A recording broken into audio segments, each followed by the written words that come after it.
Hello friends, this is Bharti and welcome to TET and CTET cracker channel. आज के इस video में हम लोग सीखेंगे आनुवांशिकता एवं वातावरण का प्रभाव। जैसा कि आप सभी को पता है कि ये जो हमारा टॉपिक है, ये CDP जो पार्ट हमारा होता है सीटेट या कोई भी अदर टीचिंग एग्ज़ाम का सिलेबस के अंदर, तो वहाँ पर ये टॉपिक जो है बहुत ही इम्पोर्टेंट हो जाता है। ठीक है, और यहाँ से क्वेश्चन 3 नंबर का प्रत्येक ईयर पूछा जाता है। तो चलिए इसको बहुत ही बारीकी से समझते हैं। और मैं आपको बता दूं कि मैं अपने चैनल पे सीटेट के लिए या तो फिर अदर टीचिंग एग्ज़ाम के लिए स्टार्टिंग से 0 लेवल से सीरीज स्टार्ट किए हैं। अगर आप उन सारे सीरीज को फॉलो करते हैं तो आप अपने स्कोर में इम्प्रूवमेंट पा सकते हैं, आप अपना स्कोर को इंक्रीज कर सकते हैं। ठीक है, तो आप हमारे चैनल पे प्लेलिस्ट बना हुआ है, आप प्लेलिस्ट जाकर देखें और सारे वीडियो आपको इजीली समझ में आएगा। तो चलिए बिना लेट किए स्टार्ट करते हैं। सबसे पहले हम समझेंगे कि आनुवांशिकता क्या होता है, किसे हम आनुवांशिकता कहते हैं, और वातावरण क्या होता है, वातावरण हम किसे कहते हैं। ठीक है, और ये आनुवांशिकता और वातावरण जो है कैसे हमें प्रभावित करता है, इसका प्रभाव हमें किस प्रकार से पड़ता है। ठीक है, तो चलिए स्टार्ट करते हैं। सबसे पहले हम जानेंगे कि आनुवांशिकता किसे कहते हैं। तो आनुवांशिकता को जानने से पहले हम लोग समझेंगे आनुवांशिक क्या है, आनुवांशिक गुण क्या होता है। तो आनुवांशिक गुण वैसे गुण को कहते हैं जो हमारे पूर्वज या माता पिता के द्वारा हमारे अंदर आता है, वैसे गुण को आनुवांशिक गुण कहते हैं। ठीक है, और आनुवांशिक से ही बना है आनुवांशिकता। तो आनुवांशिक किसे कहते हैं? जो गुण हमारे पूर्वज और माता पिता से हमारे अंदर आता है उसे हम आनुवांशिक कहते हैं। ठीक है, और आनुवांशिकता किसे कहते हैं? तो आनुवांशिकता जो है माता पिता एवं पूर्वजों का गुण बालकों में पीढ़ी दर पीढ़ी स्थानांतरित होती रहती है। यह जो प्रक्रिया है आनुवांशिकता कहलाता है। ठीक है, आनुवांशिक क्या होता है और आनुवांशिकता क्या होता है, दोनों में आपको अंतर समझ में आया होगा। मैं फिर से बता दूं, आनुवांशिक जो है एक गुण है। कैसा गुण है? वैसा गुण है जो हमारे पूर्वज और माता पिता से हमारे अंदर आता है। ठीक है, उसे हम आनुवांशिक गुण कहते हैं। और आनुवांशिक गुण को स्थानांतरित होने का जो प्रक्रिया होता है उसे आनुवांशिकता कहलाता है। ठीक है, उसे हम क्या कहते हैं? आनुवांशिकता कहते हैं। आनुवांशिकता को इंग्लिश में हेरिडिटी कहते हैं। और हेरिडिटी जो है वो क्या है, आप समझ पा रहे होंगे कि हेरिडिटी एक प्रोसेस है। क्या चीज़ का प्रोसेस है? कि जो हमारे पूर्वज और हमारे पेरेंट्स का जो गुण होता है हमारे अंदर आता है, आने का जो प्रक्रिया होता है उसे हम आनुवांशिकता कहते हैं। ठीक है, प्रत्येक जीव में बहुत से ऐसे गुण होते हैं जो पीढ़ी दर पीढ़ी माता पिता से उनकी संतानों में स्थानांतर होते हैं। जीवों के इन मूल गुणों का संचरण आनुवांशिकता कहलाता है। ठीक है, इन जो गुण है माता पिता और पेरेंट्स का और ग्रैंड पेरेंट्स का, हमारे पूर्वजों का, उसका संचरण क्या होता है? आनुवांशिकता कहलाता है। ठीक है, आनुवांशिकता इससे क्या होता है, इसका प्रभाव क्या होता है, इसका प्रभाव हमारे ऊपर किस तरह से पड़ता है। तो आनुवांशिकता के माध्यम से शारीरिक, मानसिक और सामाजिक गुणों का स्थानांतरण बालकों में होता है। डैट मीन्स आप देखे होंगे कि जिनके माता पिता गोरे होते हैं तो 95% चांसेस ऐसा होता है कि बच्चा गोरा ही होगा, ठीक है। और जिसके माता पिता काले होते हैं तो 95% चांस होता है कि उसके बच्चा काला होगा। लेकिन आप ऐसा भी देखे होंगे कि कुछ बच्चे अपने माता पिता से अपोजिट हो जाता है, ठीक है। उसका जो शारीरिक बनावट है, मानसिक है, सामाजिक गुण है जो अलग होता है। तो वो क्यों होता है, उसका जो गुण है पूर्वजों का गुण उसमें आया हुआ है, इसलिए वो अलग होता है, ठीक है। 50% अगर हम बात करें कि जो हमारा आनुवांशिकता का जो गुण है वो 50% पेरेंट्स से आता है, डैट मीन्स माता पिता से आएगा, और 50% जो है हमारा पूर्वज से आएगा, ठीक है। पूर्वज का जो गुण होगा वो आएगा 50% माता पिता से और 50% हमारे पूर्वज से। तो इस तरह से क्या होता है, एक बालक के अंदर आनुवांशिकता का संचरण होता है। आई होप ये टॉपिक आपको क्लियर हुआ होगा। और अभी हम समझेंगे कि सेल क्या होता है। तो देखिए, जिस तरह से हम लोग ईटा जोड़ जोड़ कर क्या करते, एक दीवार बना लेते हैं, एक मकान बना लेते हैं, उसी तरह से सेल सेल मिलकर क्या बनता है, मानव का शरीर बनता है, ठीक है। तो सेल को कोशिका भी कहा जाता है और कोश भी कहा जाता है, ठीक है। अब अगर सेल का अर्थ आप साइंस में देखेंगे तो कोशिका रहेगा, और सेल का अर्थ अगर आप साइकोलॉजी में देखेंगे तो ये कोश से लिया जाता है। हालांकि दोनों का जो मीनिंग है सेम है, ठीक है। तो सेल क्या है, सेल हमारा शरीर का सबसे छोटा यूनिट है, ठीक है। जिस तरह से हम ईटा जोड़ करके क्या करते हैं, दीवार बनाते हैं, मकान बनाते हैं, उसी तरह से सेल जुट करके कंबाइन होकर मानव का शरीर बनता है, ठीक है। गुणसूत्र क्या होता है, गुणसूत्र को क्रोमोसोम्स कहा जाता है। गुणसूत्र कोई भी मानव में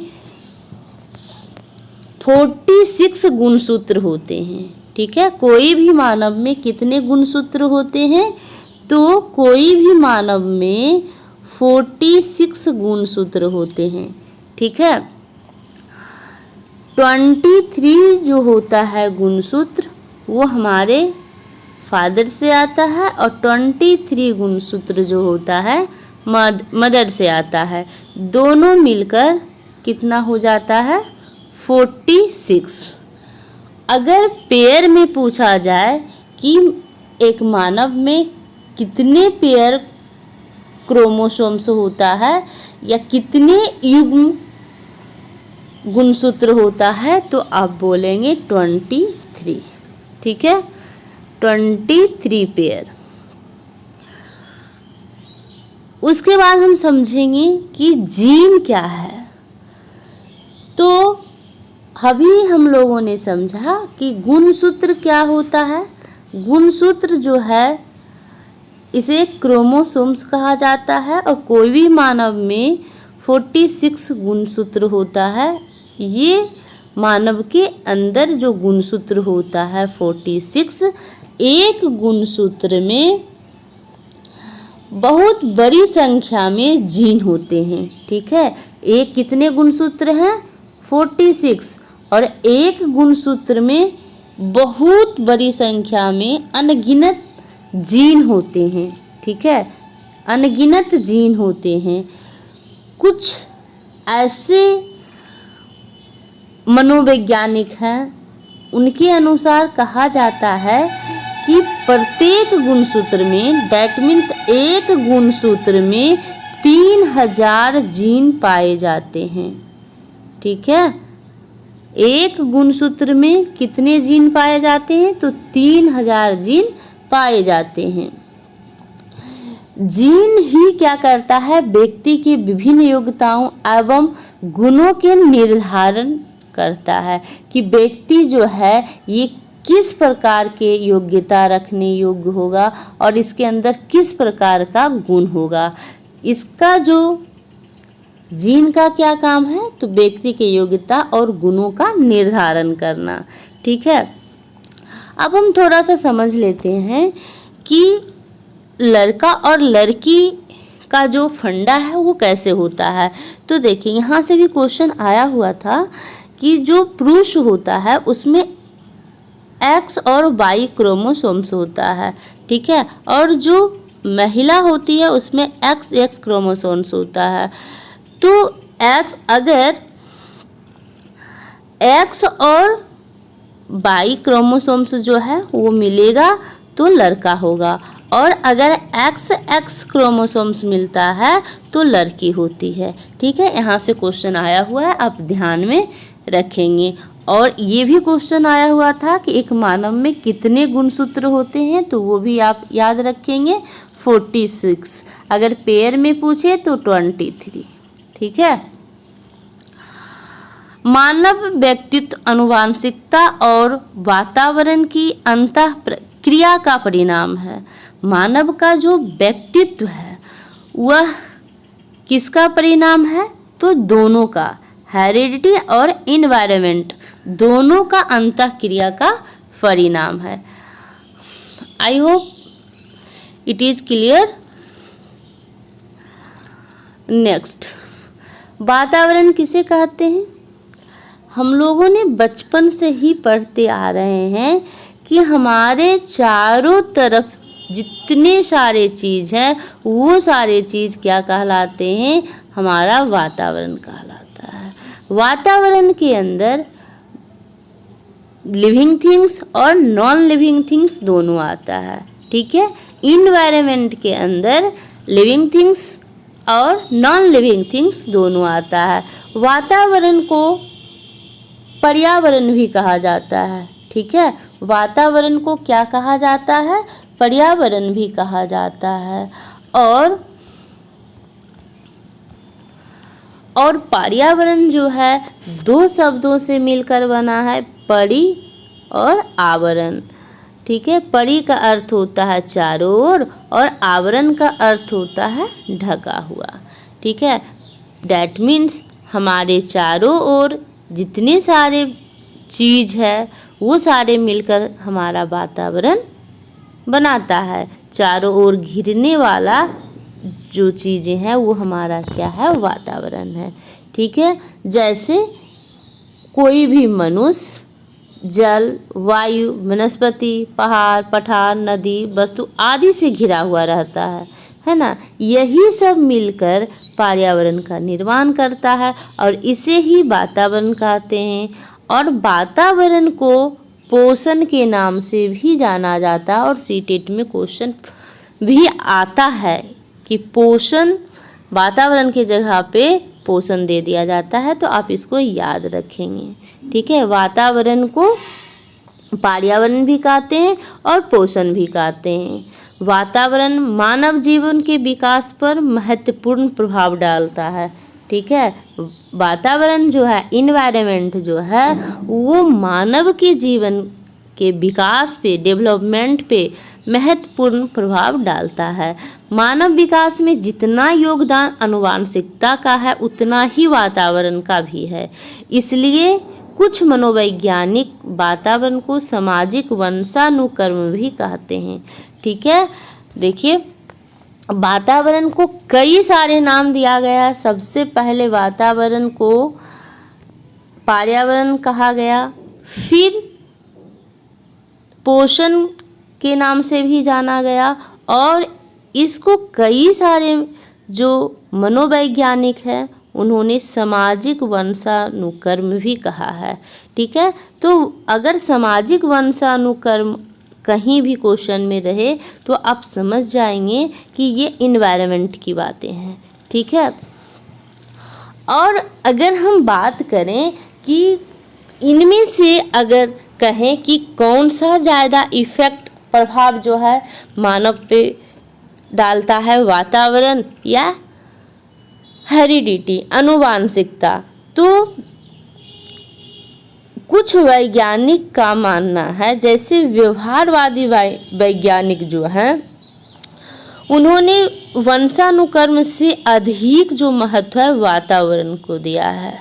ठीक है, कुछ वैज्ञानिक जो व्यवहारवादी में आते हैं उन्होंने सबसे ज़्यादा महत्व मानव विकास के बारे में किसको दिया, तो वातावरण को दिया।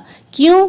उनका कहना था कि कोई भी बच्चा किसी भी तरह के पूर्वज से हो, उसका पूर्वज क्यों ना कितना विद्वान है, अगर कोई बच्चा को आप उसको बचपन से ही जिस इन्वायरमेंट में रखेंगे उसका विकास उसी तरह से होगा। ठीक है, इसलिए व्यवहारवादी मनोवैज्ञानिक ने वातावरण को मानव विकास को सबसे अधिक जिम्मेदार ठहराया है। लेकिन वहीं अगर हम बात करें तो कुछ मनोवैज्ञानिक जो है वंशानुक्रम को ज़्यादा महत्व देते हैं। लेकिन अगर हम कंक्लूजन के तौर पर देखें तो वातावरण और वंशानुक्रम दोनों का रोल जो है 50-50 होता है। हम किसी को नहीं कह सकते हैं कि वातावरण ज़्यादा प्रभावित होता है और नहीं तो हम ये कह सकते हैं कि हेरिडिटी ज़्यादा प्रभावित करता है। दोनों का जो रोल होता है मिला हुआ होता है, दोनों का 50-50 होता है। राइट, आई होप ये टॉपिक आपको क्लियर हो गया होगा। नेक्स्ट वीडियो में हम लोग समझेंगे कि आनुवांशिकता और वातावरण का प्रभाव एक बालक पर किस तरह से पड़ता है। और हम लोग ये जानते हैं कि कोई भी मानव पे प्रभाव जो है दो तरह से पड़ता है, आंतरिक और बाह्य प्रभाव। तो आंतरिक प्रभाव के अंदर कौन कौन सा चीज़ आता है और बाह्य प्रभाव के अंदर कौन कौन सा चीज़ आता है। जैसा कि आप इतना सारे लेक्चर से आप समझ गए होंगे कि अगर बालक के आंतरिक प्रभाव की बात हम करें तो आंतरिक फैक्टर जो होगा हेरिडिटी होगा और बाह्य फैक्टर की बात करें तो एनवायरनमेंट होगा। तो कल हम लोग नेक्स्ट वीडियो में हेरिडिटी और environment that means external factor और इंटरनल फैक्टर के बारे में समझेंगे और साथ में आए हुए क्वेश्चन को भी सॉल्व करेंगे। आई होप ये वीडियो आपको पसंद आया होगा। अगर वीडियो पसंद आया तो वीडियो को लाइक करें और हमारे चैनल को सब्सक्राइब कीजिए ताकि आप हमारे सारे वीडियो का बेनिफिट उठा सकें। और वीडियो का नोटिफिकेशन पाने के लिए बेल आइकन को ज़रूर प्रेस कीजिए। अपने दोस्तों को साथ शेयर कीजिए ताकि उसका भी फ़ायदा हो सके। Thank you.